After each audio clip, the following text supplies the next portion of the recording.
Je suis déjà ravie de constater, mais j'en doutais pas, qu'en faisant intervenir une diversité d'acteurs sur votre Rose des Vents, on arrive, mine de rien, à des constats très partagés en termes de besoins et d'expression de solutions. Donc, je vais pouvoir rebondir et je vais essayer de ne pas être répétitive dans ma présentation. Alors, pourquoi le sujet des aidants au sein de l'ORS? Je vais vous présenter brièvement l'ORS, Observatoire de la responsabilité sociétale des entreprises, un bien grand nom, pour dire qu'on accompagne les organisations qui sont nos adhérentes dans la définition et le déploiement de leur politique de développement durable. Et on entend le développement durable comme étant un développement économique, environnemental, sur les questions écologiques évidemment, mais aussi sur les questions sociales et sociétales. Et c'est plus particulièrement, moi, de ces dossiers-là dont je suis en charge au sein de l'ORS. Et vous verrez que dans la façon dont on travaille avec nos adhérents, eh bien, on est au cœur un peu de ce système déjà d'hybridation, puisque déjà on a une composition d'adhérents qui est très protéiforme. On a des grandes entreprises, on a des entreprises de plus petite taille, plutôt de taille intermédiaire. On a des organisations syndicales, des fédérations professionnelles, des associations comme le Rameau qui sont membres de l'ORS, qui permettent de croiser les réflexions, les points de vue et les solutions, et de les partager aussi au plus grand nombre. Donc, il y a l'idée de pouvoir renseigner, informer, sensibiliser nos membres en premier. C'est ce qu'on a fait avec les aidants. Mais après, derrière, il y a un plus grand vaste projet de pouvoir diffuser à tous et toutes, à un large public, et vraiment de sensibiliser et d'apporter des solutions autant que possible. Et sur le sujet des aidants, bien dès 2014, en fait, au travers des sujets qu'on traitait sur l'égalité femmes-hommes, donc la question de la conciliation entre la vie professionnelle, les responsabilités familiales et les danses en est une. Quand on parle de conciliation vie privée, vie pro, on est aussi sur des questions d'organisation du travail, de management responsable, de santé aussi, de prévention santé, ce qui a été très bien dit par mes interlocuteurs précédents. Eh bien, on a voulu travailler avec l'UNAF, qui représente l'Union nationale, des associations de famille. On a voulu travailler ensemble sur ce thème pour accompagner au mieux des aidants qui, pour la très grande majorité, sont en situation de travail, d'activité. Et c'est pour ça qu'on a donc publié en 2015 ce guide en essayant de s'inspirer des bonnes pratiques des entreprises qui étaient à l'époque un peu précurseuses et très peu nombreuses, qui accompagnaient les aidants, qu'on a mis à jour ce guide, qu'on a donc publié un addendum qui fait le point sur toute la réglementation, parce que les droits, les dossiers administratifs sont complexes à monter, la réglementation évolue aussi au coup par coup, un coup de volant par-ci, un coup de volant par-là, une indemnité qui augmente, des congés familiaux qui sont révisés, plus simples à prendre, voilà. Donc, pour accompagner les collaborateurs, on met à jour régulièrement ces documents. Et puis, on organise des événements publics, on participe à des événements publics lors qu'on nous le demande. Le dernier en date, pour ne vous citer que lui, on est membre de la plateforme nationale RSE, qui est un organisme qui est placé sous l'égide du Premier ministre. Et on a fait l'objet d'une saisine en septembre dernier de la part du gouvernement pour savoir comment on pouvait, dans le cadre de la stratégie nationale des aidants, comment on pouvait émettre des recommandations vis-à-vis des entreprises, vis-à-vis des pouvoirs publics, vis-à-vis des partenaires sociaux aussi, afin d'essayer d'améliorer la situation des aidants qui se trouveraient aussi en activité, de les maintenir dans l'emploi, de permettre de valoriser leur travail, etc., etc. Donc, tout ça fait l'objet d'un travail, d'un avis qu'on a remis en février et qu'on ne cesse de promouvoir, bien évidemment, pour qu'il soit repris et que cela porte ses fruits avec la prochaine mandature. Alors, parmi les évolutions notables, donc les entreprises s'emparent du sujet. Eh bien, ça a été très, très bien rappelé déjà par mes prédécesseurs. L'enjeu, il est démographique. Il s'avère qu'on sera tous aidants un jour, au moins dans notre vie, voire plusieurs fois au cours de notre vie, voire même en même temps. Et que quand je dis au cours de notre vie, cela signifie du coup forcément aussi au cours de notre carrière professionnelle. C'est là que ça va commencer à interroger l'entreprise.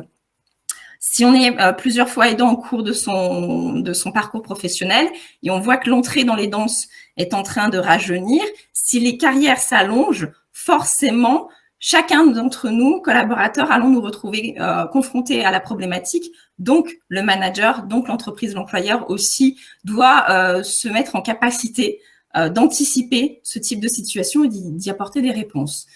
Et le sujet, il est éminemment complexe du point de vue humain, ça a été très bien dit, c'est la question des fratries, du poids émotionnel que ça peut représenter. Évidemment, c'est un proche aimé dont on s'occupe en règle générale.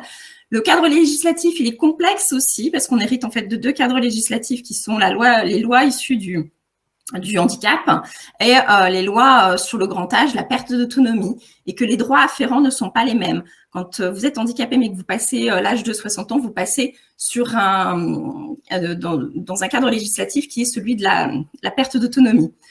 Et en termes administratifs, évidemment, c'est pas simple pour les salariés aidants, ça n'est pas simple pour les aider, ça n'est pas simple non plus en réalité pour les entreprises parce que elles n'ont pas l'info elles-mêmes. Un service d'assistance sociale sera très en peine à Paris de vous aider sur les aides dont vous pouvez bénéficier dans la Creuse, surtout que le montant des aides peut dépendre du département dans lequel vous êtes. Et qu'en termes de territoire, on parle à la fois du territoire de l'aidé, qui peut être différent du territoire de l'aidant. Imaginez la complexité de la situation et de l'information à trouver et à apporter. Néanmoins, le sujet, il prend dans la société, et là, je vous ai mis, pour moi, les quelques étapes qui font que on prend conscience de l'enjeu. Alors, la réforme du statut d'aidant familial pour passer à la reconnaissance des proches aidants, c'est-à-dire sans lien du sang forcément, sans lien marital ou PACS, sachant qu'à peu près 30% par exemple des aidants sont des voisins. La crise sanitaire, évidemment, nous a fait prendre conscience à chacun qu'on était vraiment vulnérable. La réforme des retraites, de la longévité de carrière, ça a été aussi dit par mes prédécesseurs, ça va être un gros levier pour les aidants, en tout cas on l'espère. La prise en charge de la dépendance qui est à financer, ça pose la question de notre modèle de protection sociale. Les infrastructures, là aussi, je crois que ça a été largement sous-entendu sur la qualité des soins apportés et le mettre à disposition du plus grand nombre aussi. Ça fait vraiment question, ça fait question ces derniers temps. Je veux m'attarder sur le don de congé que je n'ai pas mentionné exprès alors que c'est le premier d'entre eux, le don de congé en 2014. Je vais vous citer cet exemple et vous expliquer comment on en est venu à légiférer sur le don de congé. C'est à l'initiative de l'entreprise Casino, dont le siège se trouve à Saint-Étienne dans la Loire, face à la détresse d'un collaborateur dont le fils était handicapé et en fin de vie et qui avait épuisé ses recours, qui devait s'absenter, mais les congés familiaux sont seulement indemnisés et faiblement indemnisés, n'avait plus de recours, que les collaborateurs, de manière individuelle, ont voulu se montrer solidaires. Casino a repris cette idée-là en l'intégrant, en faisant un sujet de dialogue social pour permettre aux collaborateurs de donner des jours, puisque le dispositif n'existait jusque-là pas. Donc, ils l'ont inséré dans le cadre de leur politique de diversité, dans le cadre d'un dialogue social. Ça a été porté par les IRP. Face à un point qui fait débat sur le don de congé, qui fait qu'il repose sur des solidarités individuelles, l'entreprise a levé ce bouclier-là en disant nous aussi, on abonde au don de jours et on donne des jours nous-mêmes, on abonde sur le fond. Donc, on contribue à la solidarité et elle devient collective. Et face à cet élan, c'est le député de la Loire qui a décidé que, en définitive, l'idée était excellente et qu'il fallait pouvoir la pérenniser et l'inscrire dans la loi. Donc, vous voyez comment les alliances au niveau d'un territoire peuvent permettre de venir renforcer tout un cadre législatif national, et c'est là-dessus que je voulais insister. Donc, face à cette montée des enjeux, cette prise de conscience, on a quand même de plus en plus des entreprises qui se disent qu'elles doivent avoir et mettre en place ce management de l'aidance qui a été décrit et appelé de ses voeux par Gabriel. L'entreprise, elle peut être quand même un tout petit peu seule, encore une fois, face à la diversité des solutions, face à l'hétérogénéité des situations des aidants aidés. Parce qu'en effet, c'est bien d'un couple qu'il s'agit de traiter. Par rapport à ça, il faut qu'elle prenne en compte tout son écosystème. Les acteurs internes, les IRP, je l'ai dit, mais les délégués syndicaux, les représentants du personnel au sein d'une entreprise, c'est une chose. À l'extérieur de l'entreprise, au sein d'un dialogue interprofessionnel au niveau des branches, trop peu le savent, mais il y a une obligation de négociation sur les aidants et peu s'en saisissent, alors qu'en réalité, ça permettrait d'orienter, de guider et de poser un cadre pour des entreprises de plus petite taille qui seraient couvertes par les branches professionnelles. La médecine du travail, l'assistance sociale, quand l'entreprise en a en interne ou quand elle preste, Évidemment, ce sont des tiers de confiance, pardon, qui peuvent se faire le relais des aidants et des managers et être un très bon intermédiaire. J'insiste sur un rôle, c'est celui des mutuelles. Et là, on en a deux présents avec nous. Ça a été dit, il y a évidemment la question de la santé, puisque l'employeur a une obligation de procurer une mutuelle à ses collaborateurs. Puis il y a la question de la prévoyance, des retraites, de tous ces contrats qui peuvent être proposer des services aux salariés. Et puis, c'est le rôle des associations qui viennent justement mailler le territoire et apporter des réponses quand l'aidant ou l'aidé sur son territoire n'en a pas. Ils ont l'expérience via d'autres aidants.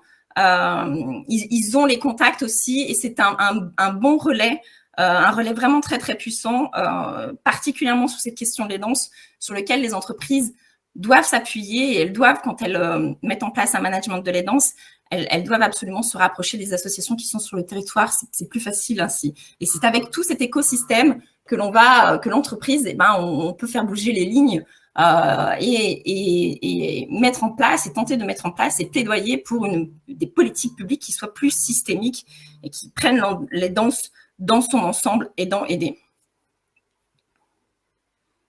Voilà ce que je peux en dire et puis après on répondra aux questions dans le chat.